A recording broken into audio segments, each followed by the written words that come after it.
Alright, okay, so hello dears. Ayan, so welcome to the part 2 of our lecture, no? Pre-recorded lecture on, alright, ayan. Part 2 on our pre-recorded lecture on stool specimens, no? Specifically, stool specimens submitted for parasitology examination, okay? Alright, and for the last video, di ba, we ended in collection of stool specimen. For this part, we're going now to start with handling. So how do we handle your stool specimens? Again, do we hold the stool specimen directly or whatever? Of course, no.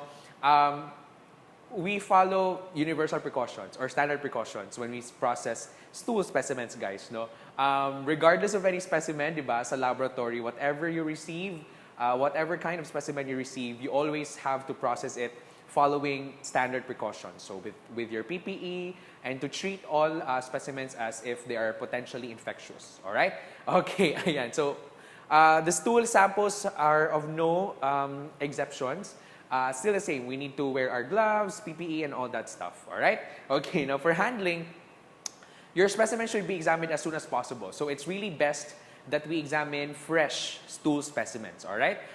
Because again, we want to acquire, or you want to get, or you want to examine, yes, different forms of the parasites that may be found there. All right?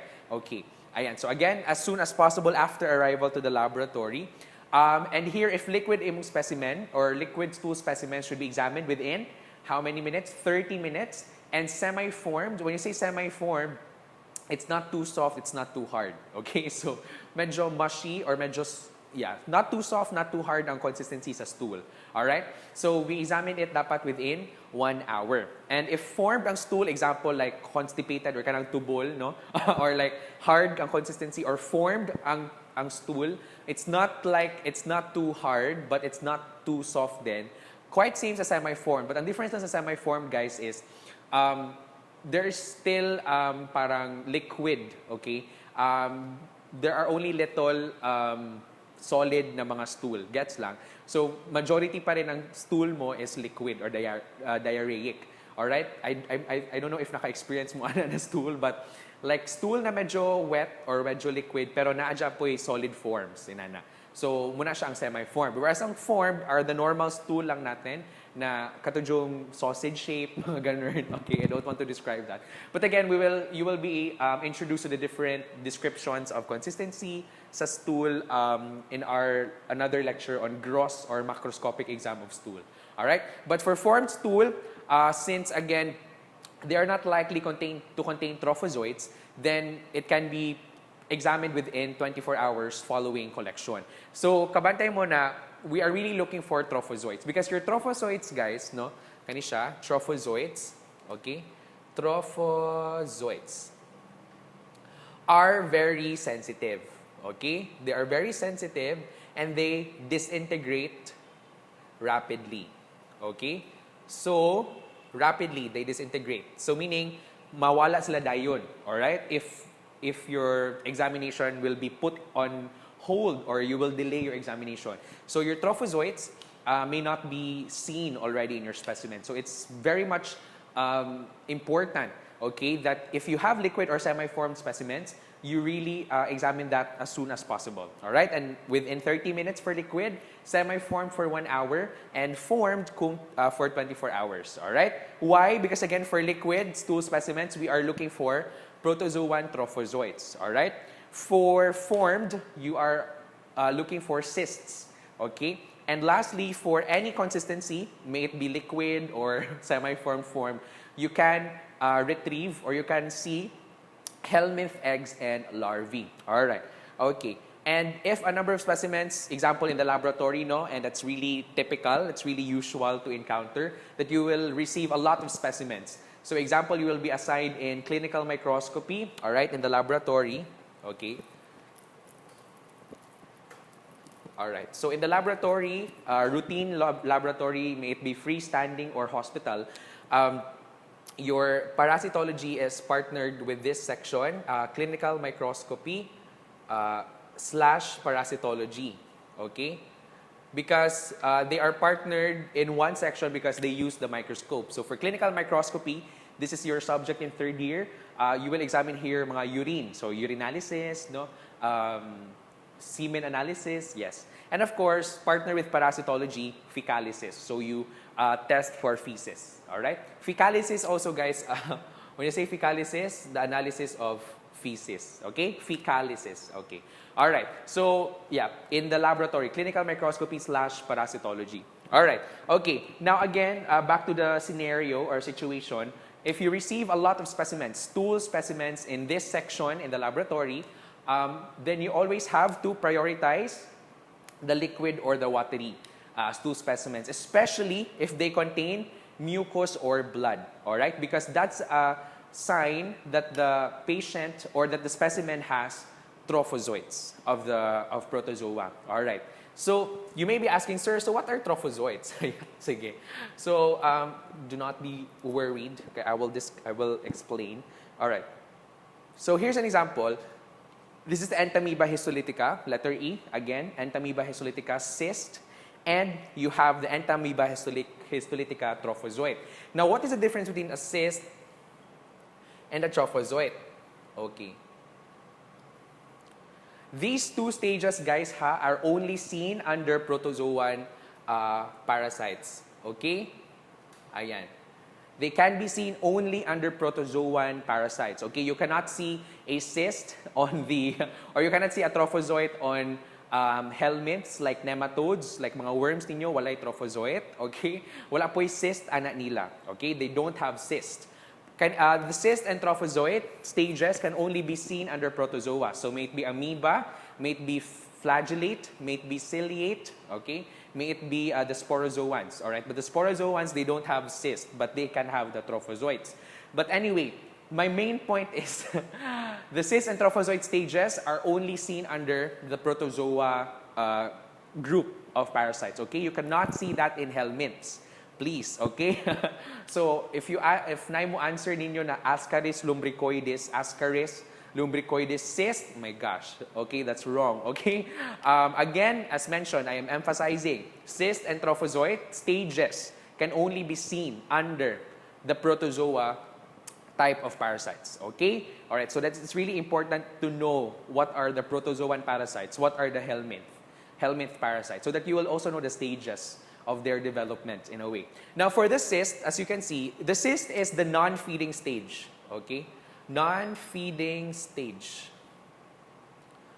of your protozoa. Example for Entamoeba histolytica, as you can see, this is a cyst, okay? This is not your friend, di ba na, uy, cyst, joke.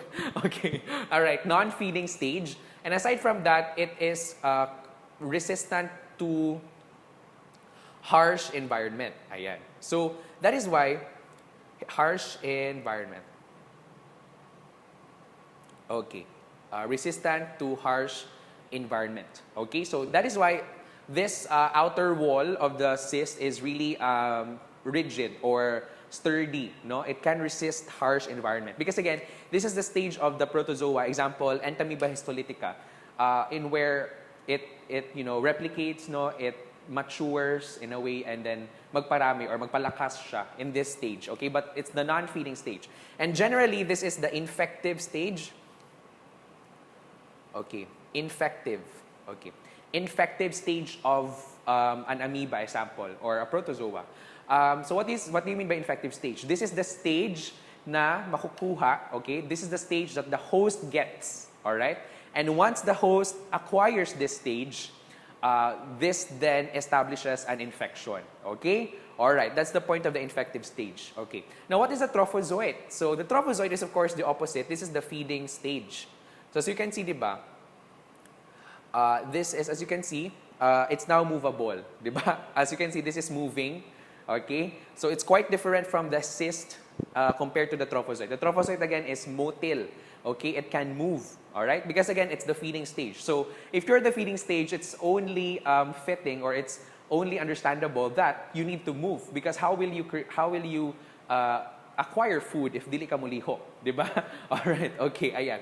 Aside from that, opposite, this is very sensitive. It can disintegrate rapidly, especially if it's outside the body, okay? All right, so it can be destroyed. So that is why we need to process liquid or formed, a liquid or semi-formed stool specimens immediately. Because again, your trophozoites can disintegrate rapidly. And lastly, the trophozoite can be the diagnostic,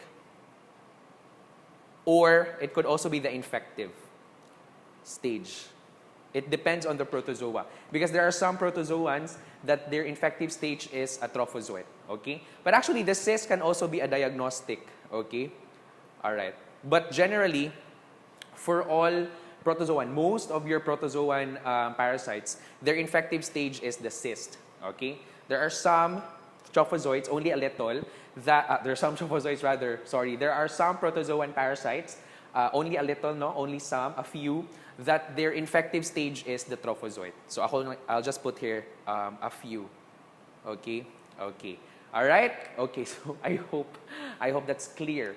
Okay. All right. So when you say diagnostic stage, by the name itself, diagnostic, it's the stage that can be seen in stool specimens or when we examine the specimen. Okay? All right. I hope na-gets lang ang difference between the cyst and trophozoite. Okay? So again, you will have that in your lecture class with Ma'am Bernal, so don't worry. But again, I emphasize cyst and trophozoites can only be seen under protozoan parasites. You cannot see that in helminths, okay? In yung mga worms, we don't use the terminology cyst or trophozoites. Okay? All right.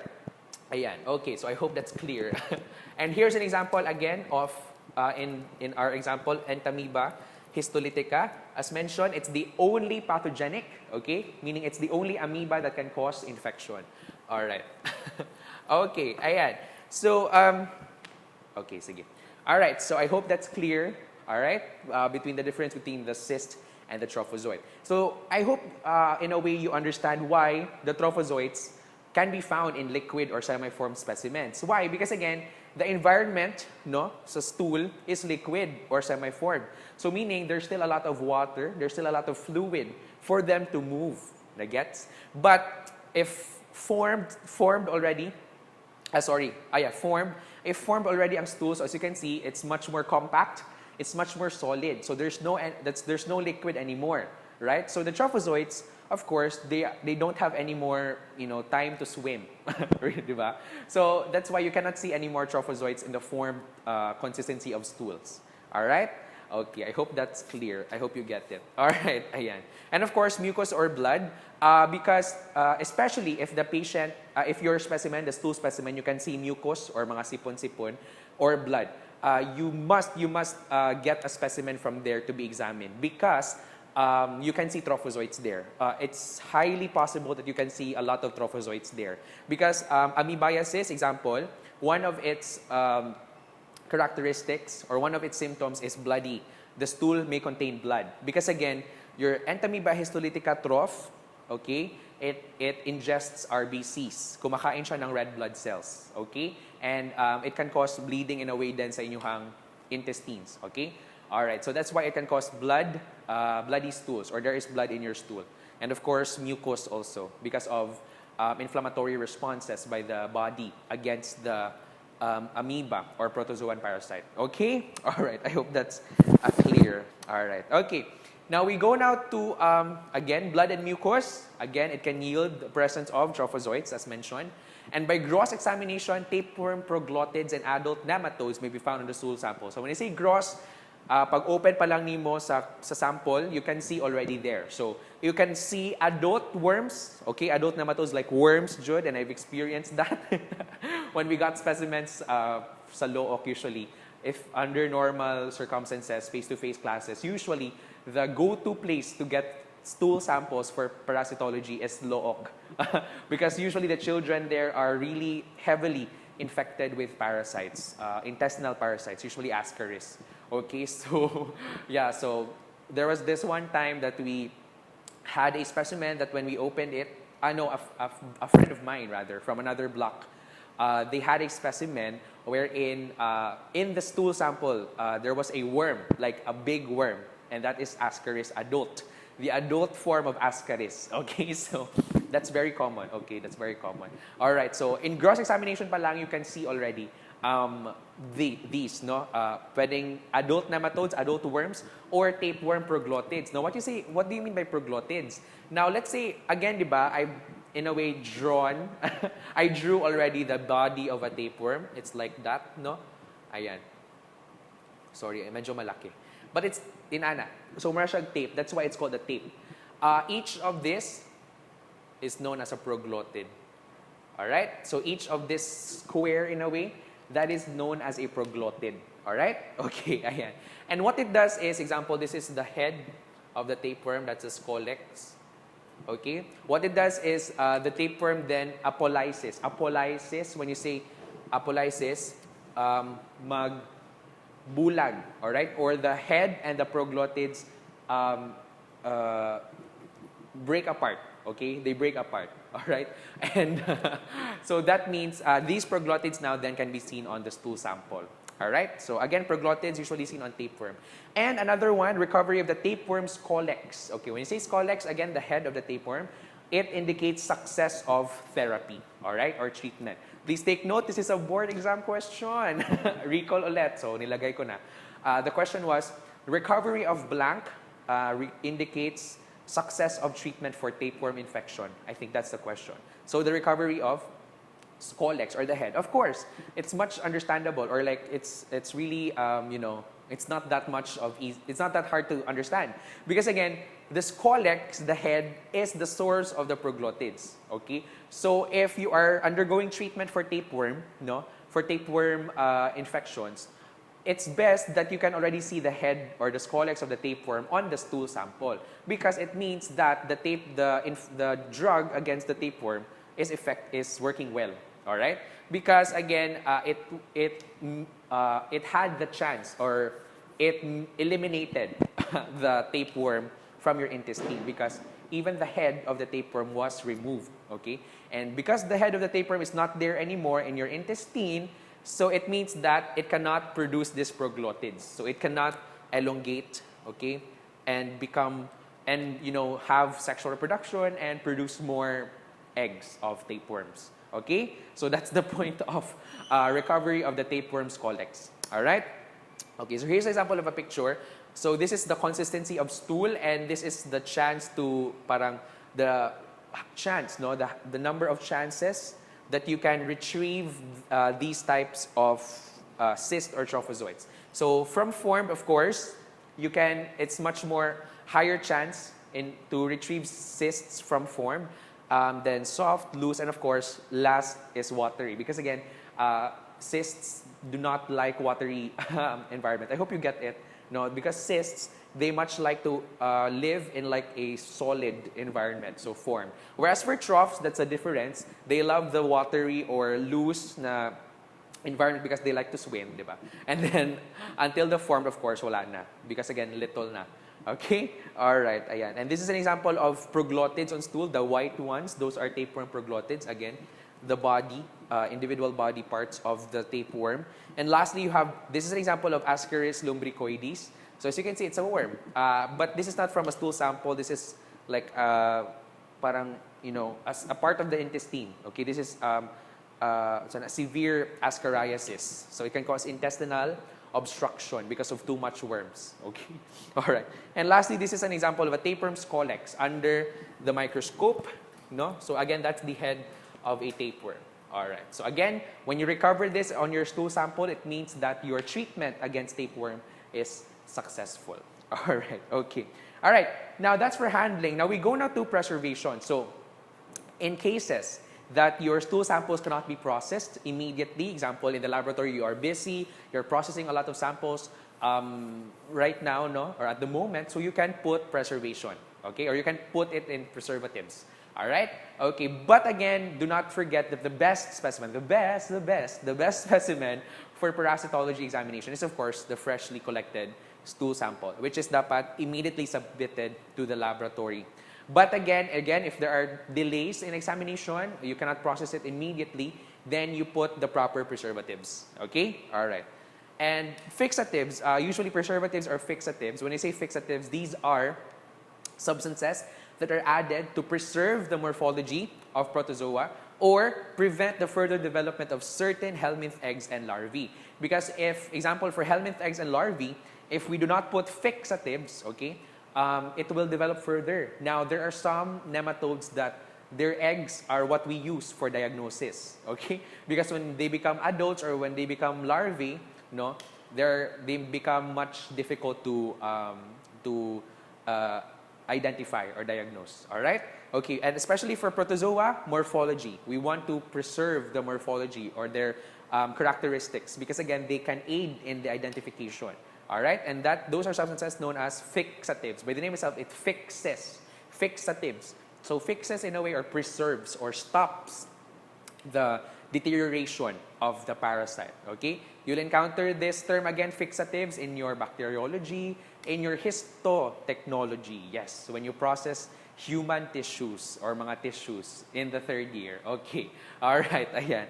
Okay, and the ratio of fixative to stool, please take note, fixative to stool is 3 parts fixative to 1 part stool, please take note. But if you're asked stool to fixative ratio, of course, that is now equal to opposite, 1:3. It's always corresponding to the given. Okay? Alright? So, fixative to stool, 3:1. Pero kung stool is to fixative, 1:3. Alright? So, maybe there are questions there in our exam or in quizzes that is like that. Or that is phrased like that. So, it's best that you know na. It's just the other way around. Okay? Alright. Ayan. And the specimen must be fixed in the preservative for 30 minutes before processing begins. Okay? Alright. Ayan. And the choice of fixative, of course, it depends on the laboratory. If what they want to achieve, what type of preservative that they may use. Okay? So, yes, may mga oh shucks, may mga nagka-carpentry dito. Yes, okay. Alright, but yeah, the choice of the fixative, it depends on the lab na. Alright, kung unsay lang ganahang ma-achieve or what type of preservative they want. Okay. Alright, ayan. So we now go to the different types of preservatives. And we'll start first with refrigeration, which is again the most common. Is even in our laboratory activities, if there are some delay in our specimen processing, we put it usually in a refrigerator. Because again, the refrigeration, temporary storage lang, 4 to 8 degrees Celsius may be acceptable. Alright. So what type of refrigerators, sir? Yes, the type of refrigerators that we use are the refrigerators that we use or that you use in your homes, all right? That is used in the laboratory also. As long as we don't put food in there. Imagine, you know, it's the refrigerator used for storing your stool samples and then you also put food there. So like, it's definitely gross. Okay, so recall in your lab safety then, from 1st year, diba?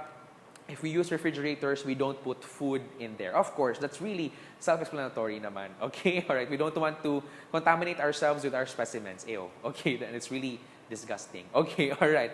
But yeah, for refrigerator, we can use the normal refrigerator that we use at home. All right. Refrigeration, it preserves protozoa and trophozoites for several days and several weeks. But again, just temporarily. Because prolonged refrigeration, it can bring about desiccation. So when you say desiccation, drying, no? Especially if your specimen is liquid, it can dry up or it can freeze. Ew. Imagine you'll have ice candy. Ew. Yuck. Ew. Chocolate flavor. Ew. Ew. Okay, stop. Ew. Yuck. All right. And of course, the trophozoites will die if prolonged, of course. Because again, as mentioned, trophozoites disintegrate rapidly. They are really, really sensitive to temperature changes, to difference in environment in terms of their living, no? If liquid ba siya to solid and all that. All right. So what we are really looking out for is the trophozoites, okay? Because they're really, really sensitive. All right. And of course, never freeze stool samples nor keep them in incubators. Okay, so why? This is an example. This is a question, diba, in your assignment. Because if we freeze stool samples, still the same reason, your trophozoites can be killed, as well as the other parasites if you freeze them. All right, and you cannot process also a frozen stool sample. No, it can be mistaken as an ice candy, or like yuck or something else. But anyway, generally that's the point. And why you should not put them in incubators? Still the same. You can kill the trophozoites. You can kill the parasites. You can let them evolve. Example from an egg. You're giving them the exact temperature, the exact environment for them to evolve to another stage in their development. So from an egg, it can now become a larva and then an adult. And again, as mentioned, there are some parasites that are difficult to identify if we rely on their adult stage or larval stage. Okay, so because we rely on the egg. Okay, all right. Ayan. And of course, to the same incubators, you also may proliferate bacteria there that's normally found. and that could hinder your identification because it's too much bacteria na. It could hinder or it can obscure your parasites in a way. All right? Okay. So again, temporary storage only in the refrigerator. Sa fridge lang, okay? Not the freezer, doon lang sa fridge. Parang dito sa fridge, okay? All right. So here's an example of refrigerated samples are only suitable for antigen testing. So that's according to CDC. When you say antigen testing, no, antigen antibody. So ayan, this is the last part, last topic natin sa laboratory sa para. Antigen antibody. We test this, di ba, immunoassays. Okay? All right. So for antigen testing, there are tests for parasitic diseases na diagnosis that utilizes this type of testing. So we detect for antigen or antibody. Now, if your stool sample is refrigerated, you cannot test for antibody anymore, but only antigen. So when you say antigen, it's something that is foreign. It's something that can cause an immune response in a way. Okay, for now, immune response. All right? Okay, ayan. So antigen and antibody. All right. So this is a third-year concept, but sige lang. We'll try to discuss it slowly. Okay? All right. And here's an example of a laboratory refrigerator good. Okay, this is a laboratory refrigerator. We have this in AK 205, yes, 206 also, 204, sorry, where we store our culture media for bacteria. Okay, and again, pwedeng other samples then. All right, or again, a normal refrigerator that we use at home can also be used in the laboratory as long as we do not put food in it. Okay, all right. And lastly, this is an example of an incubator. So again, incubator, you'll be introduced to that in your intro to micro as well as bacteriology. So this is a common machine in microbiology because again, this provides the suitable and conducive environment for bacteria to grow. Specific temperature, no, 35 degrees Celsius plus and minus 2 degrees Celsius. Okay. But yeah, so we don't put also our stool samples here because again, of the reasons that I've mentioned a while ago. All right, okay. Now for the next video, we're going to discuss now the remaining types of preservatives. And it will now be more on chemical preservatives, okay? All right, and then finally the last part, transport, and then, yeah, I think that's the end, hopefully. All right, so thank you, dears, and I'll see you on the next video. All right.